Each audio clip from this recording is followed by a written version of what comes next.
Good evening, everyone. Welcome along to our second of three sessions of Diabetes Technology running this month. If you came last week, you probably know a bit of my spiel already, but I'll do it again anyway because we have health and safety obligations to meet. If we do have an evacuation, a fire, or anything like that, just follow me straight out the door. I'll be the first one out to the car park and I'll meet you all there. It's really important that you have signed in on the sign-in sheet at the door. Has anyone not done that? Right, you two. We'll worry about you later. That's alright, so we can just tick everyone off if we do have an evacuation of the premise. Toilets are just outside the door here on your right. Just head straight down the side here and you'll see the sign for both male and female toilets. As I said, tonight is the second of three events. We had one last week which was all about the devices that we have available to us. So we had reps from NZMS, Intermed and Mediray talking about the different pumps that are available. We've got 2 new pumps in the market and also the CGM options that we have, which are sort of the Dexcom and the Freestyle Libre. We had a really good response to that event. Lots of questions asked, so tonight it's going to be quite interactive. We've got some great stuff to get through. So if you do have any questions, just raise your hand and we'll endeavour to ask them as we go. If we don't quite answer them, then just corner us at the end and we'll go over in a bit more detail if we need to. Tonight we've got Jackie Van Blerk joining us. Jackie has been in the diabetes world for a few years now with her daughter Melissa and has tried out a lot of the different tech that's out there, finding out what works for her, what works price-wise, comfort-wise, whole bunch of different factors, and has trialled a lot of the things out there on the market to come to where she is today. And she's forever learning new things, so we're very privileged to have her here tonight. So Jackie, I'm going to pass over to you. And one more thing, we do at the registration desk, there's a little PayWave donation box. It is a $5 donation. If you find value in tonight's session and you'd like us to hold more educational events like this, just grab out your credit card, debit card and just go tap, tap, tap, tap, tap, and we'll be away and we'll be able to hold lots more of these and even tour around the country like many other places have asked us to do. So really great that you could turn up tonight. Hopefully you get lots out of it and please ask questions when they do arise. I'll hand over to Jackie now. Thank you very much. Hi folks. So brief history, we started off our journey with diabetes in 2012. I had a 2.5-year-old daughter who was diagnosed with severe DKA. 5 GPs had misdiagnosed her in the space of 2 weeks.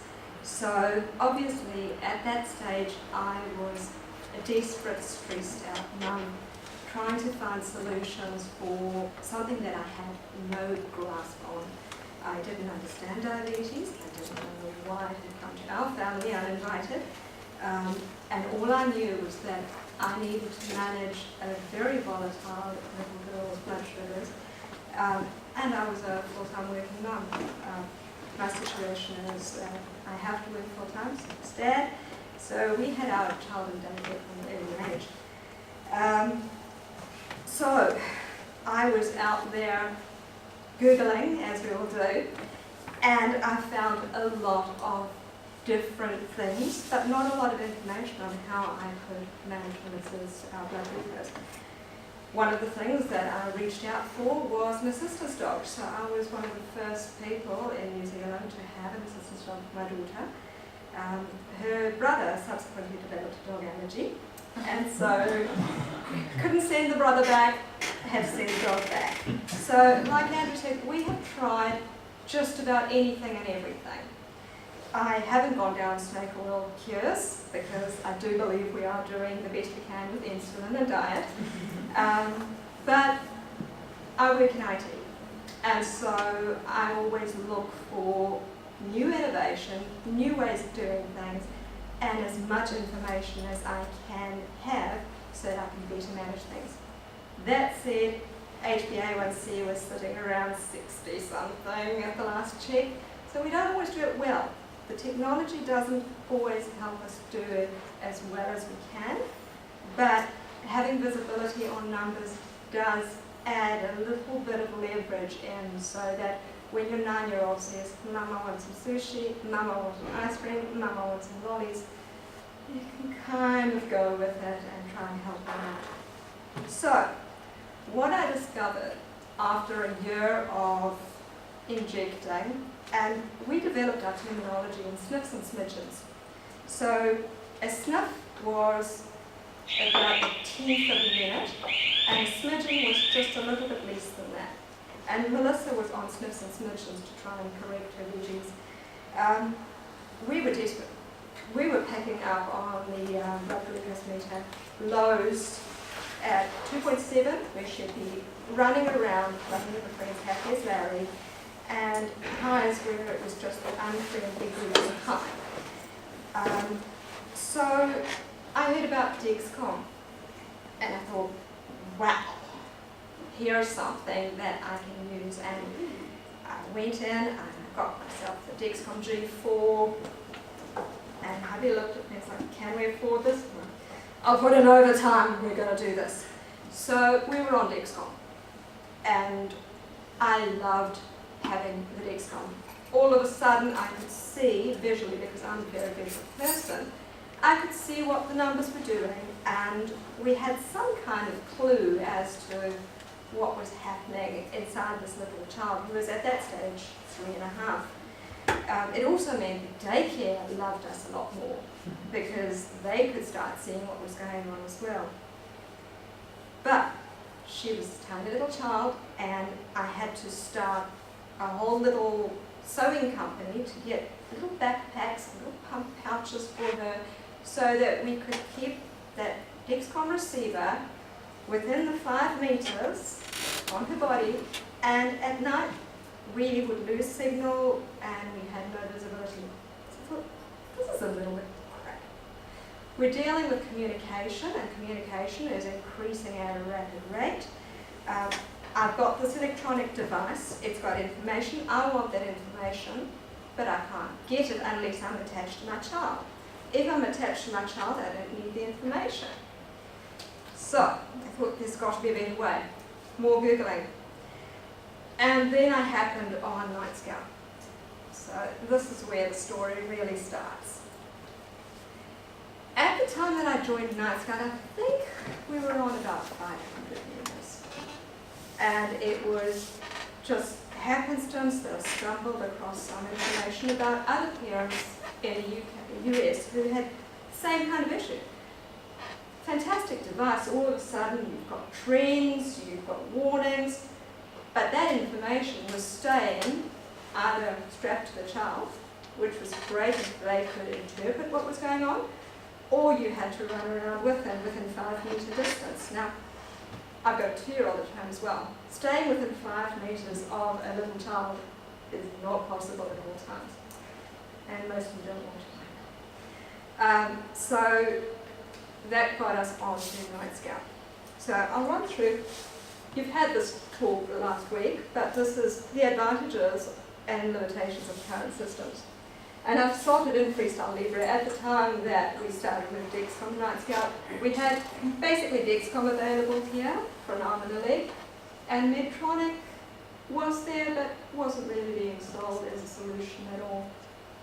So with the Dexcom, we have our real-time BG readings, trend displays, etc. Horrible cost. I don't know about you, but even in IT, the salaries they pay us don't warrant $15,000 a year. Frequent calibration. I was getting beeped more than twice a day to please put in another finger prick. So it wasn't really helping a lot in terms of reducing the amount of finger pricks we had to do. And then they came out with the G5 and the G6, and each time Dexcom seemed to find a way of making those darn batteries on transmitters last just 3 months or 6 months less. So we started having to pay a whole lot more for the same thing, which is just information coming from your child's body into the cloud and onto a device. Freestyle Libre we happened on a good couple of years ago now. I actually have a little packet at home with over $1,000 worth of sensors just in a small space. Lovely product. All of a sudden, all of those finger pricks went away. It was easy to read at night. but there was no real-time alerts. So it would show you trend, but you had to go and fetch the data. And for me, once again, there's got to be a better way. So, we'll get on to what is Night Scout. So, Night Scout is a platform and it's a whole software package that's been developed by people who've just volunteered their time and their expertise. One of the really intelligent people behind the Dexcom and Night Scout solution as it started is actually a software engineer who lives in Auckland. Fantastic bloke, Adrian DeFoy. So he was interested in signals, and what you'll know from your Dexcom transmitter is that it sends a signal. And he started saying, well, it's sending information out. How can we capture that information and put it somewhere more useful where we've got better visibility? So he managed to decipher the radio signals coming from the Dexcom transmitter and also managed to identify, I'll just pull this out, which chip actually reads that information. So what I have here is my box of tricks. So we get the Wixel, and anyone who's been around for the last 6 years or so knows about Xtrip and Wixel. This is a radio antenna, and it receives signal. So basically, the bunch of Night Scouts said, well, we can use that. This is the frequency that the Dexcom transmitter is sending out. We'll use this to receive the frequency, and we'll throw it onto Bluetooth, and that Bluetooth can go to the phone. Voila! And then we can read the information because we can develop an app that interprets that language into phone language. But we'll go one better, they said. So we've got that coming in. Let's publish that onto a platform where we can see it, because all of us use browsers. So let's put it on a browser. So Night Scout as a solution is a way of receiving the information, of taking it and putting it in a database, and that database is your own database. It's not a Dexcom database where your information gets sent to them and they can sift through it and analyze it and do all kinds of predictions, etc. on it. It's your own data. And you host it. So you can provide security for it. If you have your own domain, you can pop the database on your domain. If you don't, you can go through a cloud provider, Azure or Roku, and that information that you're sending, that's receiving the signal, can go up into your own space and you can pull it down under your own website. So so it's a remote viewer, and it's available to all T1s who need or want another pair of eyes to monitor glucose levels. So that, in essence, is what the whole Night Scout scenario is. Yeah. Very importantly, is the software on the phone, is it a browser or is it an app? on the phone, you can have a browser or you can have the app. The browser view will just show you what's been published to your database. The app can do a little bit more. In the app, you can set different alarms. So you can do that on your browser as well, but your browser has to have an active session. So you've got to have that screen up on your browser the whole time. On the app, it can be running in the background and it can be receiving the information in the background and still be triggering other things. To give you an idea, I was driving into the office this evening, and sitting at Harbour Bridge, all of a sudden my phone said to me, glucose levels dropping rapidly. So I checked on my watch, and yep, Melissa was going from an 8.1 straight down to 6. in the space of 10 minutes. So that was happening because the app on my phone is running in the background. If I had a browser session open, I would probably be able to trigger the same kinds of alarms on the browser. But it doesn't hack. Night Scout developers have been repeatedly told they're hackers and cowboys. We're not hacking into a system, we're just receiving a signal that's already being transmitted, and we're taking that signal and hosting it in our own secure database. So the Dexcom was initially selected because it was easier to get that frequency and to publish it. So we now have a solution available for the Moonlight. We also have Libre data sources.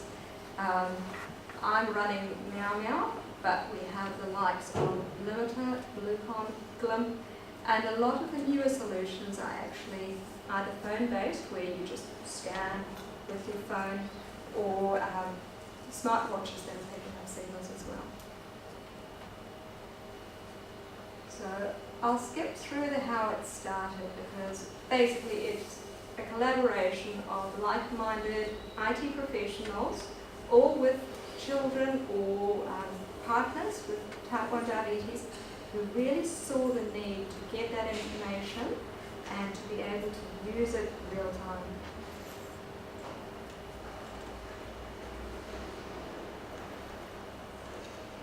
That's who uses Night Scout. That's my little mop at the top.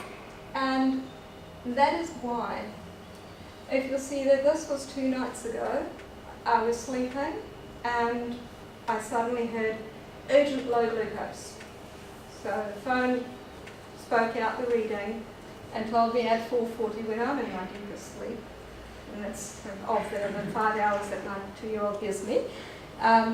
So I was able to hop out, go and grab a juice pack, give it to her, and then fall straight back to sleep again.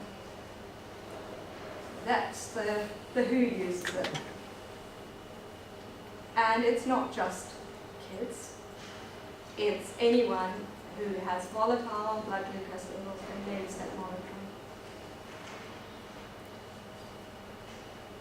I've got there especially valuable for people with hyper-unawareness. Kids are renowned for being hyper-unaware. I've found Melissa, as she's grown older, has become more aware, which has been an absolute blessing. But I won't ever forget the number of times where, as I said, she would be running around on a 2.7 and be perfectly happy. So, Night Scout has developed from that initial offering to being a whole lot more flexible. So initially, it just showed us what the blood glucose readings were, and those glucose readings were taken at 5 to 15-minute intervals and posted onto the web, so you could see, okay, here's it's trending up or trending down. And then they put in a layer of alarms and alerts, because everybody wanted it to be more predictive and reactive. And then they said, well, we've got this information, we've got a trend that we can predict from the information we're getting, but people want reports. They want to be able to print out reports and take them to their GPs. They want to be able to sit down and analyse and see, okay, well, basal needs to go up because my glucose has been running high for a certain number of hours. So they built in reporting, and they built in a whole lot of wizards and profiles. So anyone who's on a pump, who's gone in and had to plan in the different basal rates and the carb ratios and the insulin sensitivity factors, all of that can also be set up in Night Scout and then used to predict how your blood glucose is going to rise or fall over the next 15 minutes to 3 hours.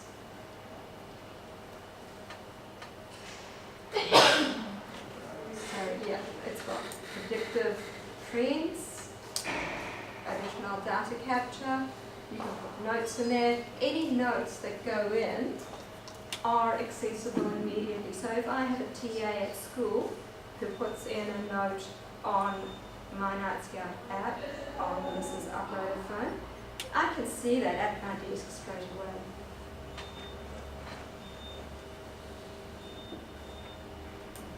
Okay, and almost all internet-enabled devices can access the glass.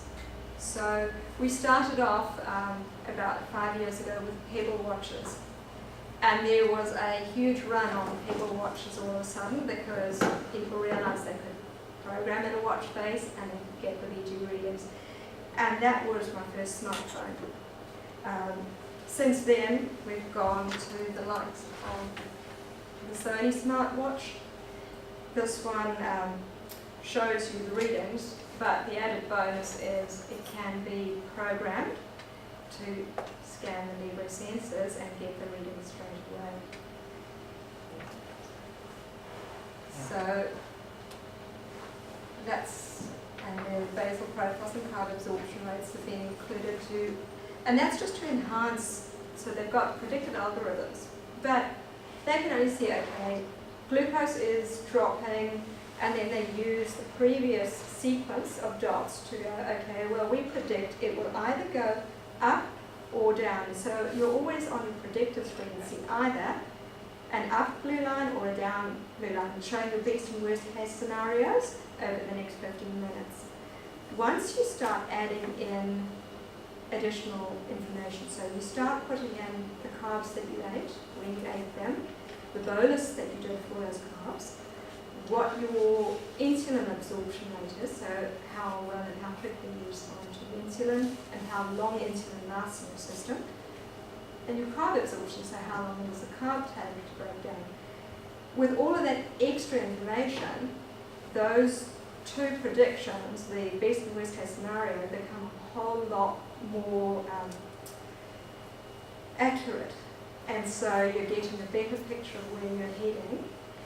And all of this is leading towards next week's closed loop, because now you can start saying, okay, I predict we're going to go up by 3 VG points, so pump needs to put in an extra 20% of insulin for the next hour to bring that down.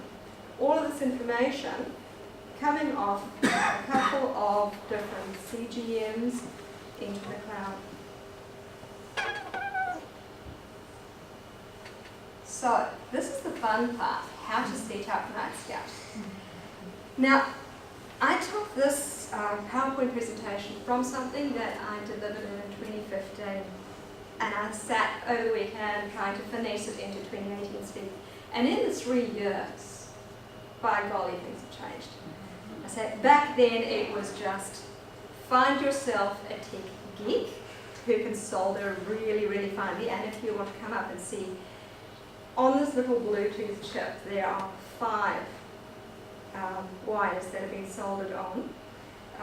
Steady hands and lots of patience. So find yourself an IT geek, source components from overseas, because you're not likely to get them in NZ, and then smuggle in a lithium battery. So we've gone from that to being able to buy online the likes of the Mau Mau, which is a slick, professional product, does wireless recharging, beautiful thin profile, nice and sleek. So we've gone from being cowboy hackers to being consumers. The solutions are a lot more reliable and a lot easier to set up. So here we go. NightScout shopping list. Basically what you need is your CGM or FGM of choice. So we prefer the Libre because it does everything that we need, and it's a single unit that we're sending in to school every day. I hate sending my daughter around with a backpack of diabetes supplies. These are consistent. I also like the price. So we need a smartphone with low energy Bluetooth. So what we found initially, I can remember buying that mobile phone there, the Moto G, and paying, I think it was $400 at the time for this advanced smartphone. Nowadays you can get the same thing a lot cheaper, and it does run the low energy Bluetooth, but you need to be aware that anything with a standard Bluetooth chip probably not going to communicate effectively with the devices. The low energy also means it's not draining your battery so quickly, so that helps. I've got the different types of apps. So Glyph is quite well known and well loved. So in the world of Nightscout, you get your Glyph convertees or you get your extra fans. And then fairly recently, those of us who are on iOS, so your iPhones and iWatches, have gone for Spike. And it's been amazing having that technology available on your iPhone as well. Previously, I'd run around with two separate mobiles, the work phone, which is iPhone, and my personal Android. But I never liked the security issues on Android. It's a whole lot more open to rogue apps, whereas the iOS solution is a little more secure. So is Spike an alternative to Nightscout? Spike uses Nightscout to share the data. So remember when I said Nightscout grabs your CGM data and sends it through the cloud into your database on your web host. So when you run the Spike app, you can run the Spike app locally, or you can share that information. So on my Spike app, I'm not the uploader, I'm the receiver. And I'm receiving down the signal from my database, From Nightscout? real time from Nightscout, and that's giving me those alerts and spoken readings and all the other whiz-bang things. So you need your database. The best free database and the easiest one to set up is MongoLabs. Then you have, so that's your database. That's where the information is being stored. And as the signal comes in, it's being placed in that database in the right logical places so that it can be retrieved. Then you need a website, somewhere to host that database. So if you think of the database as a filing cabinet, you need somewhere to put that filing cabinet so that it can be accessed. Because it's no good if it's just sitting at home and nobody can get to it. It needs to be up in the cloud and it needs to be on a platform that's secure and stable, that you can get those files back down again. So both Azure and Heroku, the two different web cloud providers, the Heroku has become the Nightscout web app of choice because it's easier to set up and it doesn't crash so often. There's not a lot of downtime. It takes me, if I get a help me set up Nightscout call in the middle of the night, about 10 minutes to go from grabbing the person's email address and preferred website name and preferred password to being able to click on the browser URL and go, here's your site, and it will pop up and say ready for data. So that's Heroku. The Azure platform, I have successfully deployed in about 25 minutes. I have unsuccessfully tried to deploy over the space of hours, and then I'm stuck it. I'm going on to Heroku. So definitely Heroku seems to be the platform that is easier to use, has a good level of free data, because both of these platforms do charge you once you go over a certain data cap, or if you want to access more frequently. But Heroku is the better of the two. That's just my opinion. And then you need your app, so your software on the uploader phone, which will be either Extra or Glyph, or Spike if you're an iOS phone. this is just a little bit of an overview of how the data is accessed. And you can see here, that was way back when you had to take the receiver and plug a cable into the receiver and then into your phone and put those two together in a little pouch and hope for the best. The first Dexcom receivers had a remarkably dodgy charge port.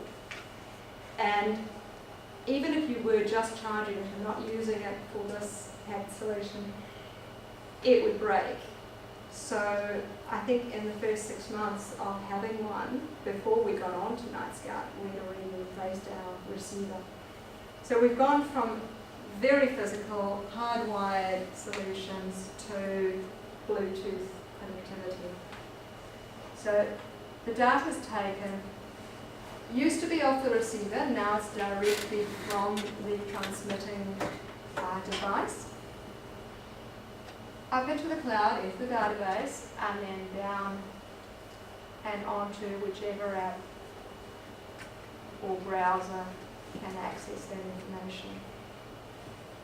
What they've also done at the start, anyone could access both your website, so the URL, and the data behind it, and make any notes or comments or changes to that, as long as they have the URL. So they have added additional security. We now have an API secret, which anyone who has seen NightScout before will know you've got to have a little API secret code that identifies you and says, okay, you're allowed to access the profiles and rating information behind that website. Who supports NightScout? It's a very good question. So, behind NightScout, both the development and the support, it's purely volunteers.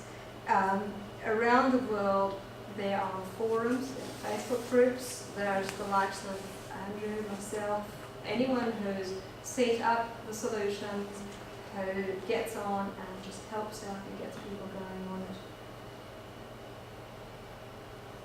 So across the NightScout group, the community is able to communicate in many languages and pretty much have a 100% success rate in resolution. So, facts about it. It's build it yourself. So you own your data, you build your solution yourself. It's not difficult to run. It might be tricky to set up if you're not tech savvy, but even if you're not tech savvy, it's not that hard to do. They've made it so simple now that you basically plug in a couple of bits of data on a page, press the button, and it will go through and set everything up for you. So it's open source, and the open source means that that code is available to anyone who's interested in the NightScout software, anyone who wants to see how those algorithms are drawn up, and anyone who wants to contribute. And that's the great thing, because it's open source, you constantly have new people with new ideas coming and going, perhaps we can make that area a bit better. And the way that it's developed is people will submit in new requests, or they'll branch out the software and go, here's my standalone version of it, here's my add-on. Then they send it back to the group of developers to evaluate. If they like that change, they can incorporate it into the next release of the software. And it's constantly developing. It's not a stagnant product that you'll buy and a year down the track it's obsolete. This is something that is growing, living, breathing. And as it identifies how we interact with the technologies and any new technology that comes up, it's thinking forward to go, okay, so Tandem, we like their basal IQ. How can we put our information into their basal IQ to make that respond to the NightScout? It's that kind of thinking. So it's a really exciting group to be part of. They work with the FDA, And that is helping to shape the future. I was speaking to Andrew and kind of about this earlier. Where CGM technology is heading, because we know we get everything from the States. We don't get it here unless somebody has solved the solution in the States. It's gone through FDA approval, and then 15 years later, when they're tired of it, we might get it over here. So what is happening there is this great move towards not allowing a specific product like the Dexcom G4 or the Dexcom G5. Each of those have had to go through FDA approval for each new product. What Nightscout and the FDA are working towards is a standard, saying, okay, well, yes, it's a G5 or G6 or G7, but it's just a CGM device. We're going to put the approval on CGM devices, and what I've got there is iCGM, because that's intelligent CGM where the information gets used as well. So we're going to, rather than approve a product A and a product B, we're going to approve this generic type of product, and we're going to put rules in place as to how we expect those products to work. And as long as you can prove that your product meets all of these requirements, it's accurate down to the 98th percentile, etc. As long as you can prove that, then you automatically get approved. So the next time they come around and go, well, we want to release the G9, it's not a matter of 18 months of toing and froing and greasing palms and the whole big pharma conspiracy thing going on. It's just a matter of, yes, you've ticked all the boxes. So Nightscout is an integral part of getting that going. We don't want to wait. The whole ethos of Nightscout is we're not waiting. We're not going to wait until some mythical day where a product that does closely falls into our laps. We're going to go out there and we're going to make it happen. We're going to build it ourselves if we have to. So, the Nightscout has no personal identifying marks on the data. You own the data, it's your data in your cloud, nobody's mining it, nobody is using it for any means or any purpose other than to see what those BG readings are doing. One of the things that had me concerned a while ago was obviously we've heard a lot about data security and information crossing borders and sharing, and anyone who's signed up for website subscription or any kind of app will know there's a whole big privacy disclaimer now that you've got to accept, yes, my data will be shared, and no, my data will not be shared. The Nightscout data is yours. And it makes a whole different beast to even the likes of ICN or the Freestyle Libre data that at one stage was tracked to the UK via the software that you've got your devices. It's your data, you own it. I've said before the continuous reviews. Nightscout is evolving on a daily basis. I've got here more than 1,500 documented installations, but that was the 2015 version. I couldn't track the information on that on this last count. In 2015, almost 11,500 members, now showing 27,682 just in the Facebook CGM and Mobile group. And I will tell you that not everybody who runs Nightscout is on that group. Probably more like 32 to 35,000 people who are using it and talking about it and excited about it as I am. So, what I've got here is just links to the CGM and the group, CGM and the cloud group, the Nightscout Foundation, and Nightscout installation info. So I'm just going to try and end this. Let's see whether I can get this to display.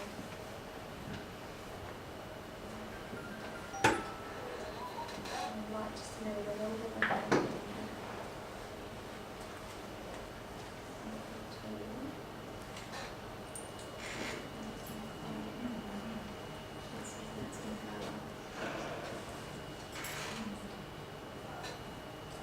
again.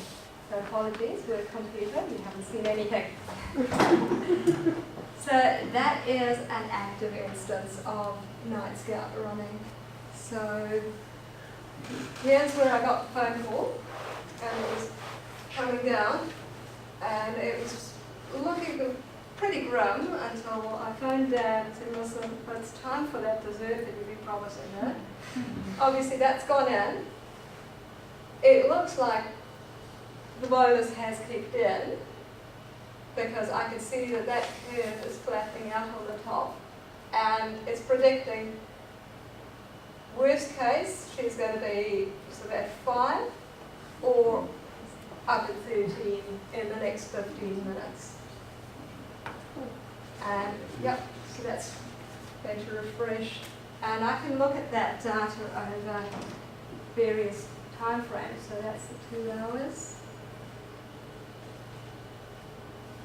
So if you want to feel that you're nice and stable, you look at the 2 hour graph that's or you go 24 hours and you're, yeah, not too crashful today. And you can see why the HbA1c is not the best. But we are dealing with a 9-year-old who's pretty headstrong and likes the food. You can see the same as what's on your app. Exactly the same. Yes, so here is, so there is Spike. Just wait for it to refresh, there we go. So I've got that on my Spike app. I've got it color coded, and I've set a different range. So on each browser, on every app that views the data, because it's just getting data, the app interprets it and the browser interprets. So I can say to it on here, if it's above 11, then it's high, and if it's below 3, then it's low. Or I can go around with 4 and 6. And if I go 4 and 6, I'm going to beat myself senseless because I'm not going to see. So you choose your reality. But I can also come in here and I can go and edit the profile. And you'll notice up there, so that's my URL. My database name is Mopsy Libre, and I'm hosting it on Heroku, so it's Heroku that. So in here I can go, I can check out my database records. I do have the ability to remove records if I have to, but I don't share the API secret with anyone, so Melissa's not going to go into it. I tell it where I am and what time zone I'm operating in, and then I can go in and set up. So like I said, same as you would the pump, I can go in and I can put in the different ratios and the insulin sensitivity factors. I can say how many grams of carbs you will absorb per hour, then my basal rates, and what my target PG is. So you can see there I've got 3.5 as a low and 12 as a high. Ever optimistic. And then I can go back.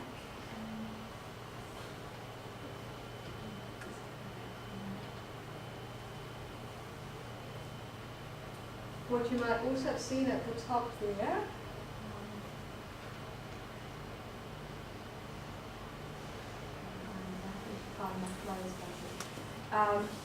right at the top of the page is 8.3 plus 0.2, so that's giving me the trend. So even if I've got other things happening on the desktop, I can still see that trend.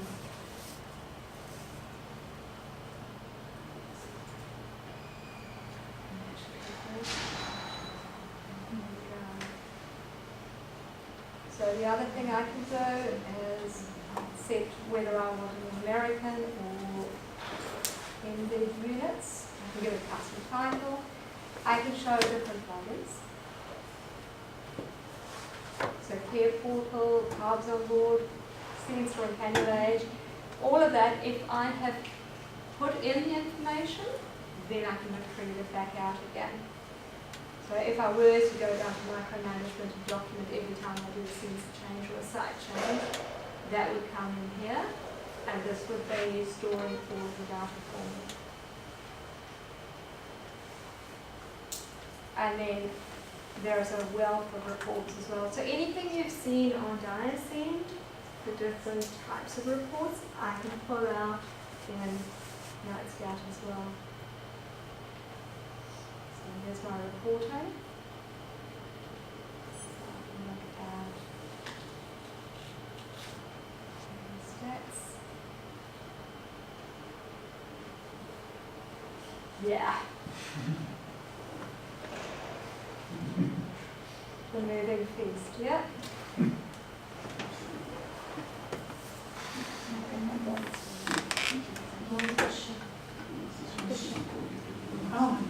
So this is just NightScout going through all of those readings and pulling that down. Is it a template that you can rename it as your own? Like, Effectively, yeah, the whole setup is a template.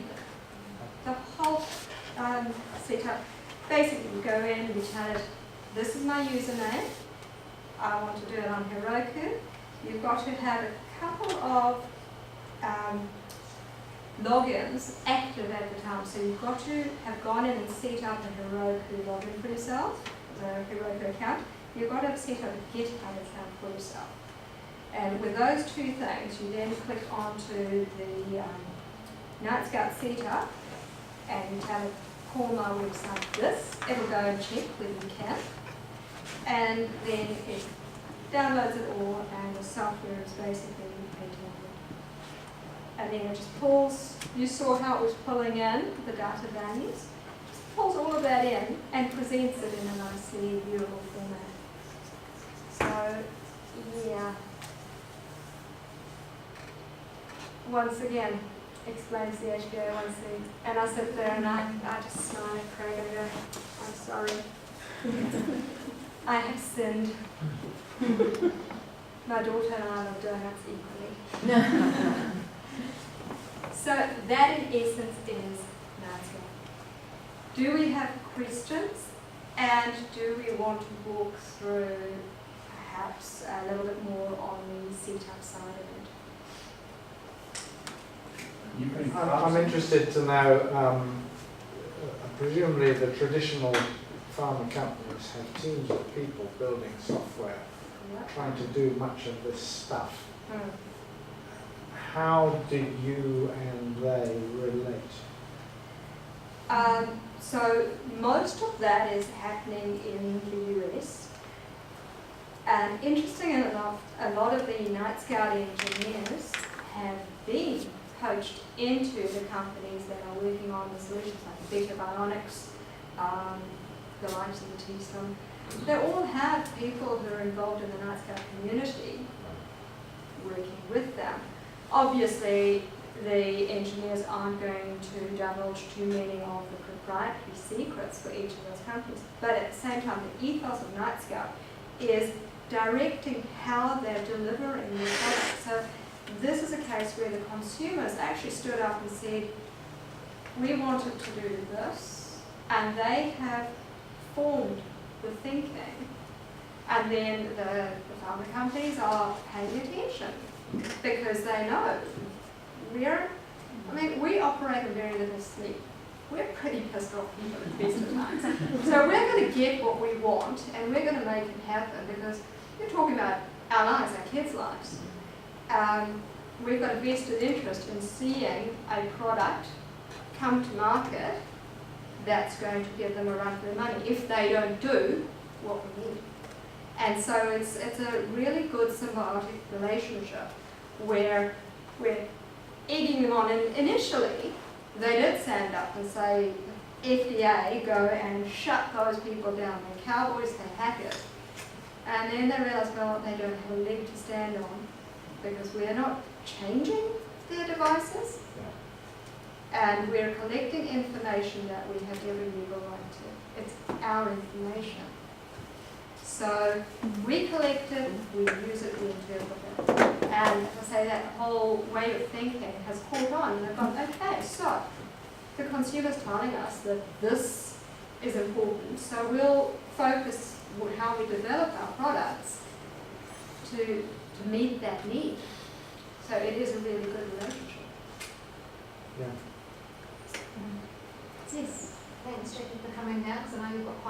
to travel.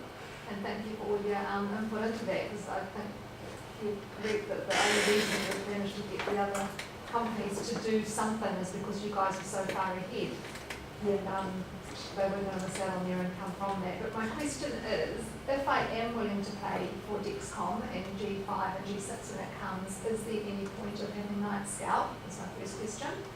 And the second one is, you mentioned something about the T-Slim here, T-Slim. but my thoughts are that we're going to get the T-Slim soon, and that I'm going to get the G6 as soon as that comes out, so that we can use the Basal IQ. And this is, as I said, this is where what Nightscout's done is lead pharma to developing their products to meet that need. Possibly, if you are self-funding the Dexcom G6, G7, wherever it goes next, and you've got the Tandem, and they release the Basal IQ to us, and any subsequent firmware update, then no, Nightscout not essential. Except for some of the flexibility around Nightscout and the logging of the data, being able to get that prediction right down if you are micromanaging, if you're putting in the carbs and putting in every bonus and all of that detail around what's going into Nightscout. But yes, as a consumer, the easier way is get a system that's already up and running, that's supported. But then again, if sport closes at 8 o'clock or 5 o'clock at night and starts 8 o'clock in the morning, is that a system that works for you? For some people it is. Some people prefer Nightscout. I would say that you don't need any of it. There are people who have successfully managed their diabetes for the last 50, 60 years without this. Does it make my life easier? Does it make my TA's life easier? Yes. I do think with the Dexcom, I'm not sure of this, but my understanding is that share is still only 5 logins that can view your data. Now, it's my data. If I want my extended family to be able to see it, why can't they? And if I can host it somewhere where it's affordable for them to view it, why can't I? It's my data. What I dislike is the fact that that data is sitting on servers which are based in the US, and insurance companies and anyone with a vested interest is buying access to that data in order to make predictions for insurance premiums, for diabetes treatment, etc. So yes, it has scientific value, and I'd love to send my data off to people who are making positive change, but I do not want my information going into companies that are selling it for profit to people with less than altruistic motives. So for me, Nightscout is always going to be essential, regardless of what else is happening. Yes. So my daughter was only diagnosed a couple of months ago. She's 3.5 and we're still learning. We've got a Meow Meow on the way, so I'm intensely interested in a lot of what you've said, because that getting up every 2 hours to test her is turning us into those people that are angry and get anything they want. I just wanted to so I'm lying in bed with my phone next to me. She's lying in her bedroom with her Libre sensor. We'll stick the Meow Meow on there, that gives us Bluetooth. Between me and her, I take it from what you've said then, she's going to have a phone sitting on her bedside table plugged into the power. It's going to be reading the sensor. It's then going to be uploading the data to a Nightscout database. And then I'm in the next room with my phone charging, obviously, and that app is pulling the information from the Nightscout database, and you could either have an Android or an iOS phone reading the Meow Meow, you could either have an Android or an iOS phone sitting next to you on your bedside table. Yeah, because Nightscout is platform agnostic. It doesn't care if you're on the latest iPhone, whatever they're selling now, or Android. It really doesn't care. It's data in a filing cabinet, sitting in a cloud. Okay, and so the phone that I have sitting next to her, reading off her sensor, the software that we use on that device to read from the Meow Meow will simply depend on whether it's iOS or Android, because it's two different flavours basically of software. Exactly. She goes to daycare, she's going to need to have a phone on her somewhere. At the moment, I just give the people their Libre reader, they scan her all the time, and Yeah. that's great, but I can't see that. I'd like to.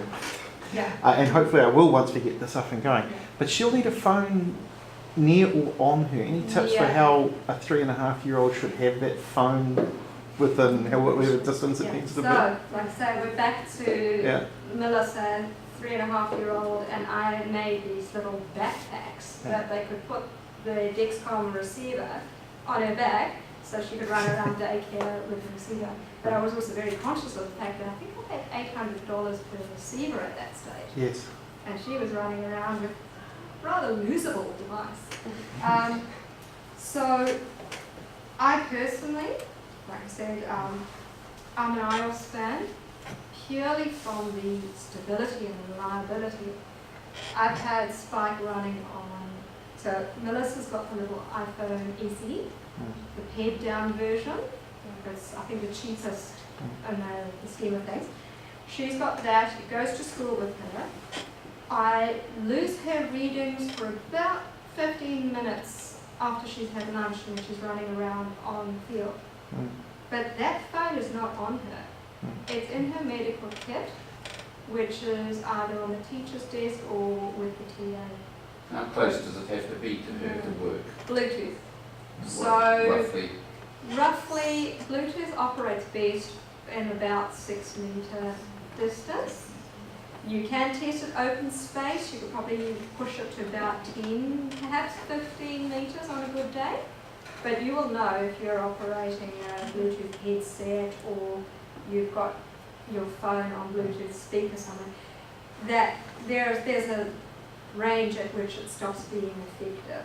It cuts out, but with the Meow Meow on Spike, so what would happen is that she'd go out of range, and then when she got back into range, all of those missed readings would be collected and thrown up as well. Yeah. What I really like about that is if for whatever reason you haven't had Meow Meow on overnight, because you've forgotten to charge it, if it's, you've had to take it off or you've done a sensor change, that it actually goes and grabs the last 8 hours of data. So it knows which data point it last had. It goes and retrospectively grabs back the data and publishes it up to night scan. So you can still see your graph. And that's when you're looking for trends, etc., that's a good thing to have. But yeah, so your daughter wouldn't have to run around daycare with a phone in her hand or in a pouch somewhere, as long as where she's playing is within that, say, 10-meter space. And then when she comes back into range anyway, it's going to collect it and we'll see.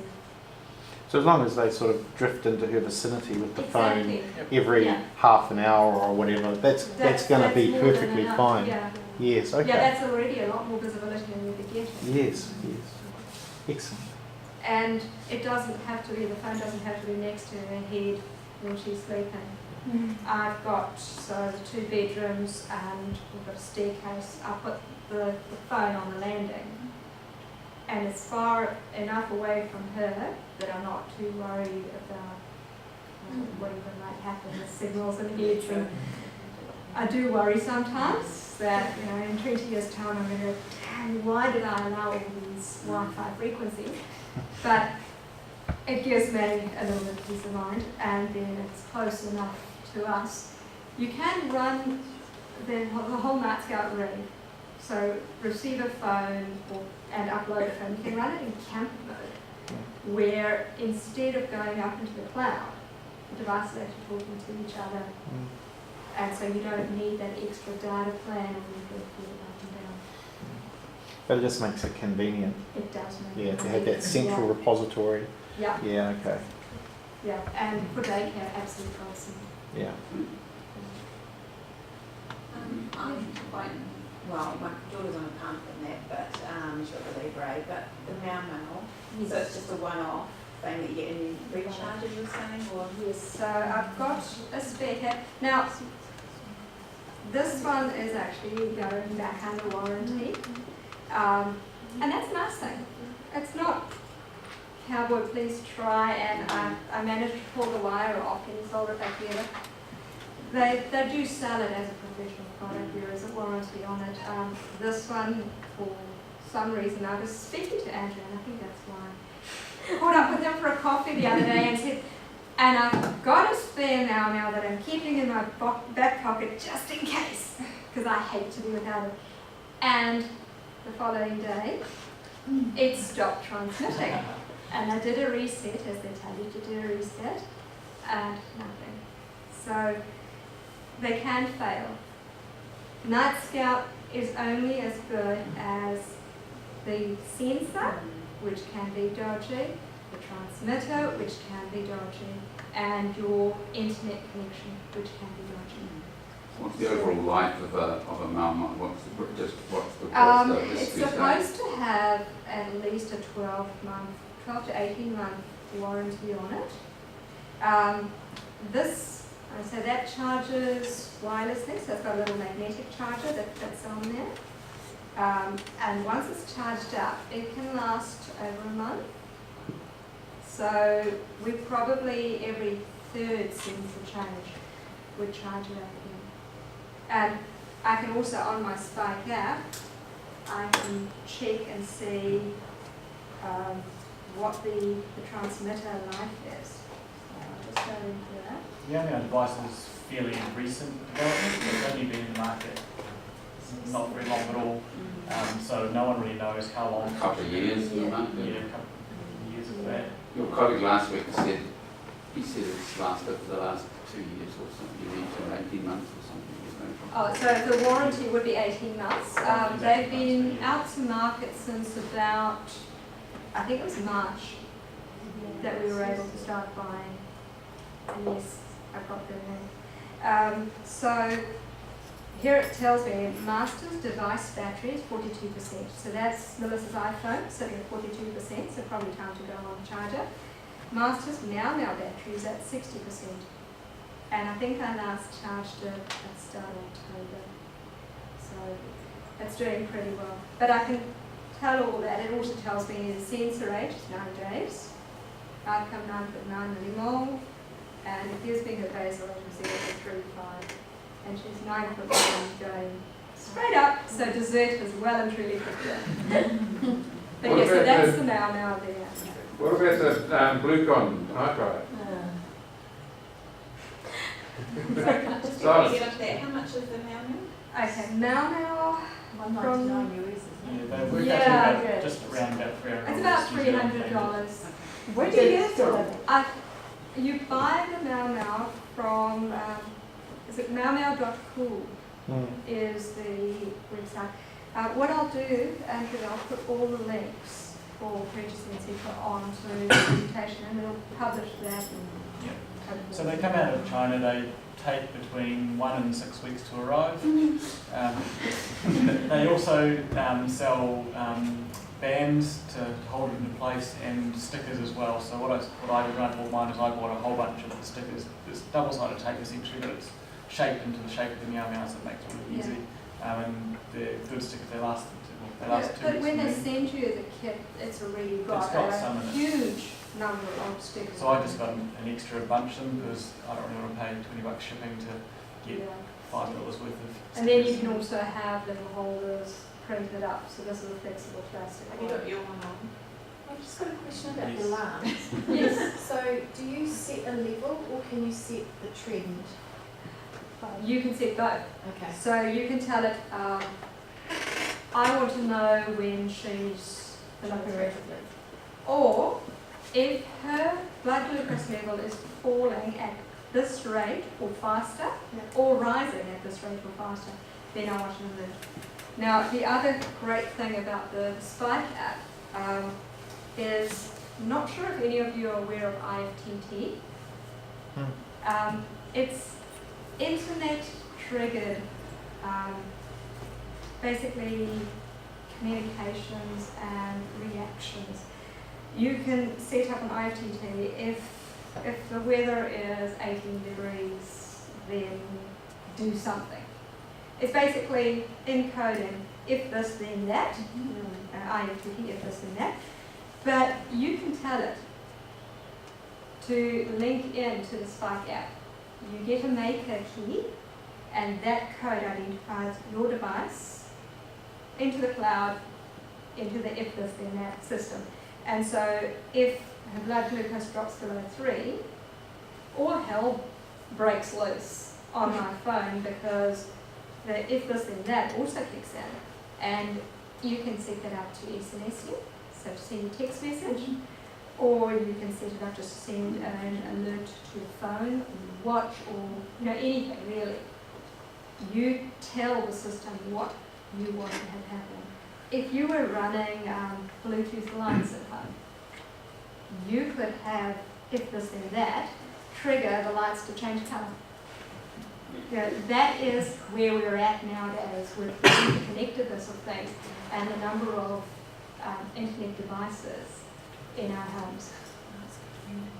The only thing I was going to say with the Meow Meow I've found is that the adhesive, there's a couple of issues that we've found with it in terms of having it, like it is waterproof and everything, but in the shower, I don't know if it's just the heat that it struggles with, and so it's come off a couple of times in the shower, and obviously we're in the beach on the weekend, I was like, oh, that's probably not a good idea to have that. And even though we're trying to develop I'm trying to make him a little silicone band. He's got a Lycra one, and that was enough. Yeah. And I was saying the other day, I glad wrapped his arm in the shower, and that seemed to help, because sometimes after he's had a shower, it kind of stops for a bit and then it kicks in again. So, and the other thing we found is if you put it on enough adhesive, eventually it starts to get itchy and irritated on the skin. So, so we've kind of had to keep it around. if you've got skin sensitivity issues, it can trigger that contact dermatitis. I've had Melissa come out and chemical burns from using the Dexcom. So she used to have really bad burns. She always had it on the rump, and that's why we stopped using the Dexcom. But we use Skin Tack, which is either a liquid or a wipe. So, and it's a lot like, what's the other one, Skin Prep? IV Prep? Yeah. So you basically, you're placing a layer of that. For anyone who's got latex allergies as well, because the adhesives do contain a bit of latex. So do a barrier of that. We then use Hyperfix tape that we cut out and pop on the arm, and then we put the Meow Meow device onto that Hyperfix tape. So it's not actually in contact with the skin. And also, if it falls off, you just stick it back on again. When the Libra falls off, you go and sit down and try quietly in a corner.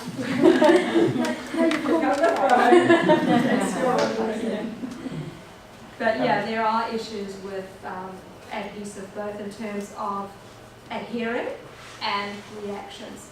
The other great thing is Coban tape, which sticks to itself and not the arm. So you just do a couple of wraps of that. So Melissa rocks, a pink or a green or whatever colour arm for a couple of days. But yeah, I've yet to find it coming off in the shower, because she sits in the bath and plays for about half an hour and then tells me she's clean. We had a question down here about the Night Rider. Yeah. So just for everyone's benefit, the Night Rider is built by another manufacturer. It's a competitor to the Meow Meow. It's a smaller, in some ways it's smaller, in some ways it's bigger, but it sits directly on top of the Libre sensor. It does all the same kind of thing. It transmits the Libre readings to your phone, to Night Scout. So it's really just a computer. I've used it before, and I had one of the earlier models which wasn't waterproof, so that was a bit of an issue for me. It was taken on and off all the time. And the other thing was, if I went out of range with it, I always found that it took a long time to reconnect to my phone, or I'd have to go through a manual reset to make it work again. It also takes a disposable button battery, so every, I think it was about 10 days it lasted for me. I had to put a new battery in, so a few dollars a battery started adding up, whereas the Meow Meow was rechargeable and waterproof. Yeah, so My take on it is the Knight Rider is your basic backyard, this kind of situation. The delivery is not very professional. It's not efficient. As Andrew said, it drops out. The Mau Mau, you can go out of range and then walk back into the house, and it instantly, without you doing anything, reconnects and just carries on doing what it's supposed to be doing. And with kids running in and out of the house, you do not want to be sitting there going reset, reset. And what I had to do on Melissa's phone very often was clear the cache, so go in, close all the apps running on the phone, clear its memory completely, reset, try and ping the device, get it up and running, and that's not a workable solution. You want it to be as seamless as possible. So I do find, and I didn't find there was a huge difference in price, BlueCon versus Mau Mau, but I find the money spent on the Mau Mau has been a great investment, whereas the BlueCon, I loaned out to him fairly quickly. Because you see, the thing is, if hubby doesn't see the different bits of tech lying around the house, he doesn't ask me how much it costs. So I guess they're two different devices. You've got options there. You need to weigh out what's best for you. Through all the comments and things I see online, everyone's sort of preferring the Mau Mau. Who knows, tomorrow something else might come out. I know there was a guy over in Europe trying to develop something else, but he ran into issues with batteries or something, so he's put on back burner. But tomorrow that might come out and be a decent competitor. We never know. It's like the pumps these days. We've got 2 pumps available to us in New Zealand, but in, I'll say next year, but in 10 years' time we may have another pump that's available to us, and we need to weigh up those options and see what's going to be right for us as an individual or as a family, kids that you're doing this for. Also, one thing about the BlueCon, the Knight Rider, etc., is the fact that it does sit over the Libre. If you bump on it, you're very likely going to dislodge your Libre, whereas this sits next to it and you can have it flexible around it, so any motion there isn't likely to affect how the Libre is sticking to the leaves. So that's definitely something to think about if you are looking at different options. Could you comment about the iPhone? Sorry, about what the Apple Watch does. What can you do with the iPhone and the Apple Watch? What can you see on the Apple Watch? So on the watch, it sends calendar alerts to me. So at the moment they're 11.3 going straight up, and the trend is plus 0.78 millimole. So she's gone up by 0.78 millimole over the last. What does that mean, a calendar alert? That means it grabs it from, is it just? So it's grabbing it from the app, and the way that it's figured out how to display it on here without doing too much extra and to have it available from my home screen is so you know when you have a calendar appointment, it pops up a reminder for you 15 minutes before or 5 minutes before that you're about to do. So the same type of notification comes across, and it just flashes up on the screen and tells you, okay, that's what's going on. On here, I can also go into the app, so I can pull it up, and then I can see the graph. So there's my 11.8, and there's the graph. So if I see the value coming up on the notification, I can go in and I can just check for myself what's the graph doing, because much as numbers are great, seeing something with your eyes and seeing what the line is doing is actually giving you a whole lot more information that you're not even aware you're processing. I mean, we've seen a few things Jackie showed us tonight, different ways we can visualise the data. So the watch is just one of them. We've got our watch, we've got our phone, we've got our work computer, our home laptop. You can view your data on any of those devices. It's just another visualisation tool. We've got no limits on how many of those we can. Can I comment on that? I mean, years ago, I got very excited with Susan's data, and I printed out lots of graphs, because I'm a visual graphics person, and we very excitedly went to see the diabetes nurse, and I printed all these graphs, and I put the graphs on the desk saying, there it all is, and she put them up put them all to one side, show me the logbook. And she was, and I said, I know that, but I wondered, as a comment, how have you found your medical professionals prepared to log in and look at this data and prepared to look at graphs rather than logbooks? So I found medical professionals on Melissa's side, because they've had that relationship with Diocene from the get-go. So as soon as the Animas pumps were funded, they got the clinic login, so they're actually able to go in and look at the data as soon as I've uploaded it before clinic. Really on board. Now I had, with my son Sam, I had gestational diabetes. And I walked in there and I said to them, listen, I don't do logbooks. I'm an ideas person. I'm not a stickler for logging things. I want to see the big picture. Don't tell me to prick my finger just before I eat and then remember 2 hours afterwards when I'm deeply engrossed in coding to suddenly go, oh, I'm going to prick again. No. So I went on to the Libra straight away. I took the Libra data to clinic with me, and by golly, I had the endocrinologist there. Took one look, he goes, oh, there's an 11. You're not managing this very well at all. I'm like, yeah, that was 11. That was half an hour after I ate. Look, it came down again within the 2 hours, and here we're trickling along on fours. I was actually sort of 3 8s, 3 6s in the morning, waking up, and then I might have like 2.5 hours over 6, but not much. Managed on diet alone, no medication, no insulin, no nothing. But they spat the dummy because this was totally outside of their comfort zone. They could not deal with somebody seeing the full picture. They knew things. And they knew before and after.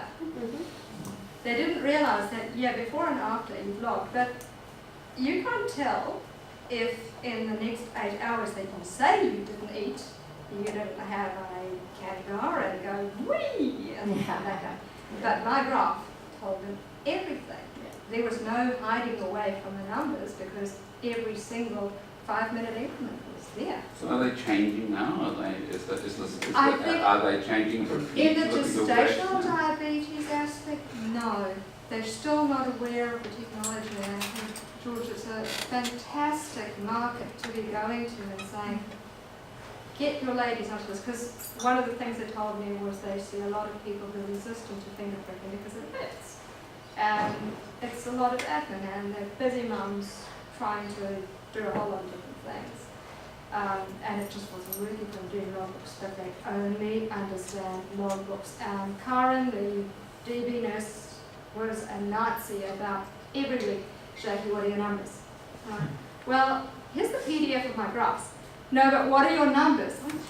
Yeah, these are all my numbers. Which one do you want? But I think that's changed. I mean, I went to the diabetes nurse today, and she was delighted to see him say, "Well, run out." And, she say straight away. It depends entirely on their individual perspective and understanding of the big picture. I think the other thing to point out is that because Freestyle Libre is not indicated for gestational diabetes, there is some reluctance there because then you effectively are using it off-label. Yeah. If there's any issues. I'm hoping that at some stage they will look into that and do a little bit more scientific testing and go, well, actually, the benefits outweigh any discrepancies in data. I think in the paediatric, as Diabetes Youth Auckland, we deal a lot with Starship, and they are becoming very open to the technologies and different graphs and different ways of displaying the information. It's filtering through to the young adult clinics now, and it really depends on who your clinical team is and if they're actually willing to move with the times. We don't really use fax machines anymore, so why are we trying to do logbooks? And some doctors do like fax machines, but they need to be moving up to email. So we did put together, almost 2 years ago, the Starship team asked me to put together some information for them on the Libre and how it worked and what it it showed, so that if there was interest, that they'd be able to send that information through to people who needed it. They have got a guideline that's available through their app for parents who want to interpret data. Yes. So that does show that they are definitely. What's fantastic for me is hearing all the stories of newly diagnosed families who are onto the Facebook support group on week 1, and they, some of the comment, we're on the Libre, and I go, yeah, because when Melissa was diagnosed, all I wanted was a little window into what the hell was happening with my child, so that I could keep her safe. And having the Libre and having it so readily available with such a low level of commitment as well, because you really don't have to sign up the mortgage. You can decide, okay, this month I can afford this visa, next month I might not be able to, but there's no ticking clock telling me that if I don't use it in the next 3 months, my transmitter is going to die and I'm going to have to pay another $1,000 for something. It's a very casual relationship with technology. I believe that some of the hospitals actually have some spare ones you can provide. Yes, there are some really wonderful people out there who are sponsoring those devices. We have one in our support group, and each person who's borrowed it has actually taken that one away and bought a new one for the support group. So I work it so much. Yeah. Yeah, it's usually just introducing it, and then people can make up their minds as to whether it works or not. And some people don't want to see all the time. So I think most of the parents do. Can you get more life out of the Libre sensor using the Mount? No, and anyone who says that they've had more than 8 hours extra data is kidding themselves. They're seeing themselves on loop. So basically, it's just reading old data. And so the Mau is good at detecting that. It will tell you it's ended, it's over, get over it, pop a new one on. Some of the other systems, because really what it's doing is it's taking the information and they leave us samples every minute. So it's getting a reading every minute and storing it in its short-term memory. And then every 5 minutes it's going, well, like me, very bad at short-term memory, I'm going to put it into long-term memory. So the 5-minute reading goes in and it goes into a grid. And that grid is referenced. And that's how they started. Because I was part of the decoding group that did Arduino development, and we were reading the Libre with another little gadget. So using a near-field sensor, we were reading off those readings and trying to make sense of them and trying to figure out, okay, well, is this a millimole, is this a nickel, what the hell's going on? But it's got a finite stack. So it's only got so many slots to put that information. That's the 8-hour slots. Once it gets to the end of the 8 hours, it goes, okay, it puts a little line into the base memory and it goes, okay, now I'm starting to fill that slot again. And then I'm starting to overwrite the data. And so what the people who are running inferior readers are getting is, look, what happened 8 hours ago? Fantastic. If your numbers are really level, you're not going to know until you run into trouble. If you're like Melissa, you go, well, gee, didn't I see that particular spike 8 hours ago? And you'll know, here comes the loop again. So you cannot extend the life of the Libre sensor. And why would you? It just makes no sense. It's affordable enough to replace. And contact adhesive allergies, you don't want to be wearing it for longer than 2 weeks anyway. It starts getting itchy and yucky. So one of the things we're looking at with my son is also getting the smartwatch because, running around like a lunatic and not really paying attention.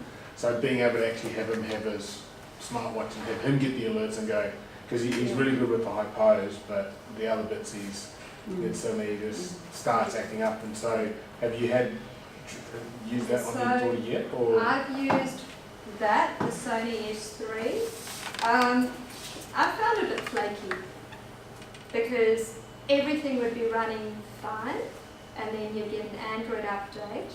And this runs off Android Wear, so you've got to set up the phone, and you've got to send the software package. So we basically got to get to the firmware, and you've got to do a little bit of dodgy work on the firmware of the watch in order to activate the movement sensor so you can scan. So you've got that, so now you can't update the watch anymore.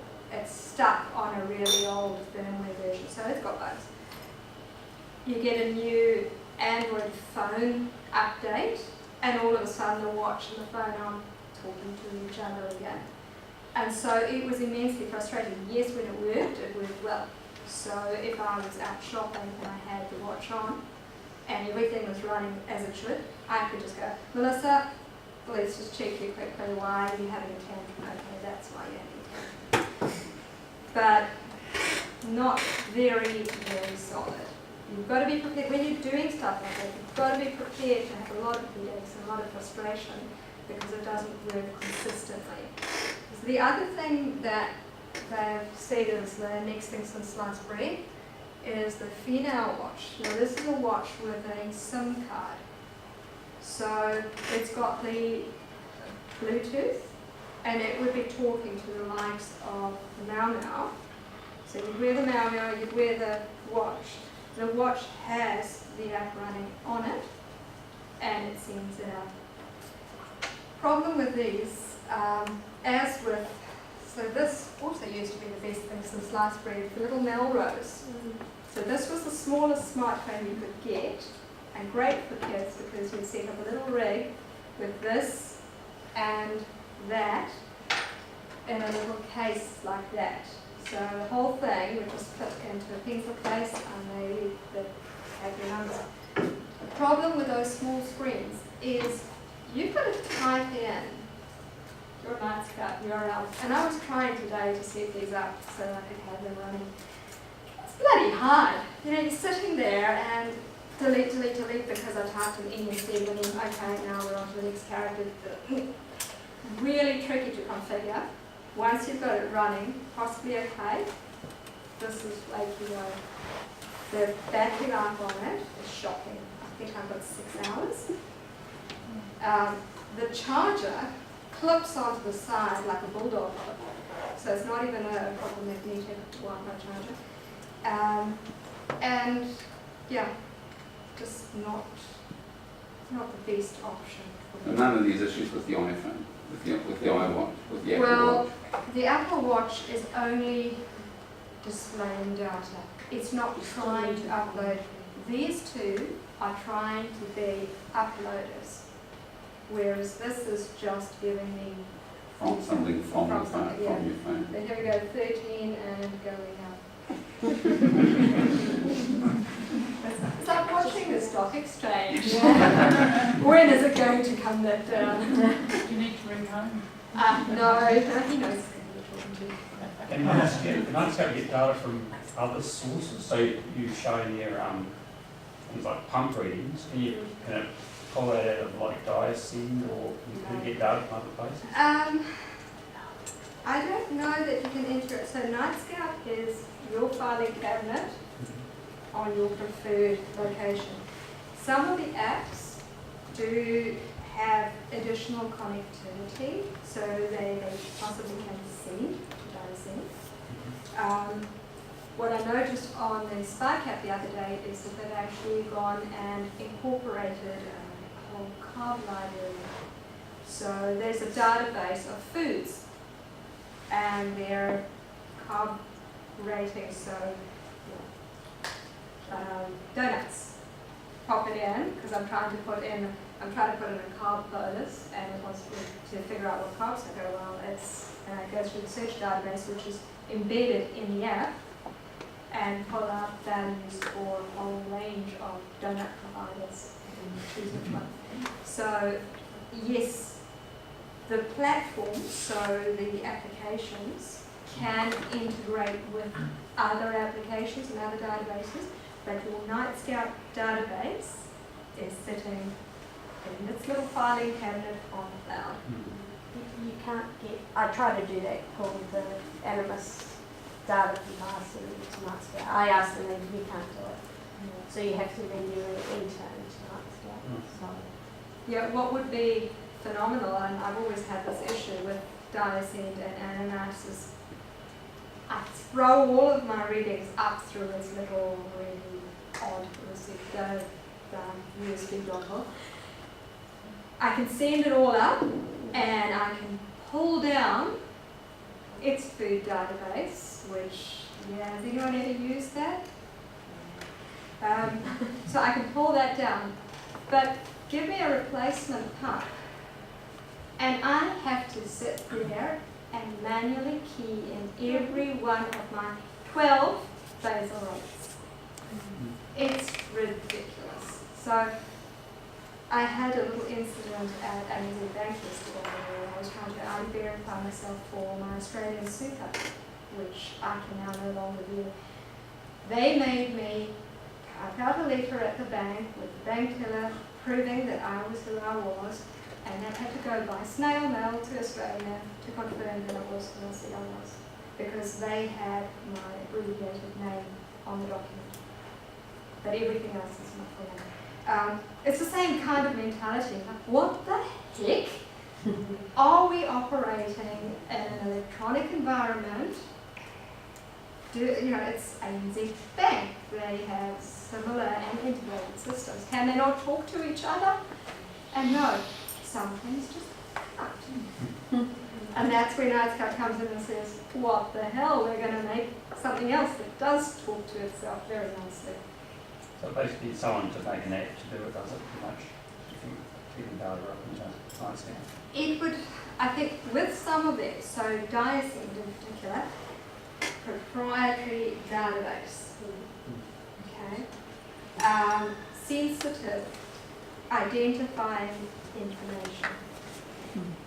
So sometimes it's got your health number and it's got public numbers and there's a whole lot about you. It knows how old you are and those things. So that information cannot be shared unless the partner signs up to an agreement to treat those records with a level of respect and secrecy, etc., that your privacy deserves. Some of these things you can export from, including Dyson. You can some export, because you, the user, are authorised to access your data, so you can put your data down. But having an app go in the back end and grab what it wants is not as secure a process, and that's why there are walls between communication. So yeah, you have to understand that there is the Privacy Act, and the International Data Privacy Act specifies that you've got to have these duties. But where you've got agreements and partnerships, so where it's entities and those entities have signed up and you have expressly authorised it. We'll take a couple more questions before we wrap up, and we'll hang around for a little bit to answer any specific questions. Does anyone else got anything you want to ask at the moment? So what actually is the approximate cost by the time you've got your Libra and your other hosting and all the rest of it? What do you think it costs a month? If you're running Heroku and Nightscout, there's no cost, because the amount of data that you're pushing through generally under the cap that they have for free data. I had to sign up for a $7 a month subscription because I'd set up, I think it was something like 8 or 9 different Nightscout setups under my login. And so I was hosting all of that data, and obviously I exceeded the cap, and all of a sudden I just stopped. And I started getting some anxious emails. I've tried everything, but it's just not working. Oh yeah, I think I know what's going on. So, basic cost, you've got your Libra sensor, okay, $100. You've got your Now, so what do we say, 300? You've got a suitable smartphone. Now you can go cheaper on Android, I think for around 250. You could pick up a phone that's got the right componentry. On iPhone, you can get the SE, which is around $390 to $400. Or better still, buy yourself a new phone, you can use the old one. Yeah. Yeah, but who wants to spend over $1,000 on iPhone? So, yeah, so for under, say, 800, you're up and running. Your ongoing cost then is just your new listings. And that's the difference between Dexcom and running the Libre Nights one. Is that really, that's it. Your big bulk purchase is over. If your Mau dies within its 12 to 18 month warranty period, it's going to take a little while, but it should be replaced. Your phone, similar issue. You're going to have it replaced under consumer warranties. So it's really just that ongoing cost expenses. Well, thank you very much, Jackie. It's been a pleasure to have you here tonight. Thank you.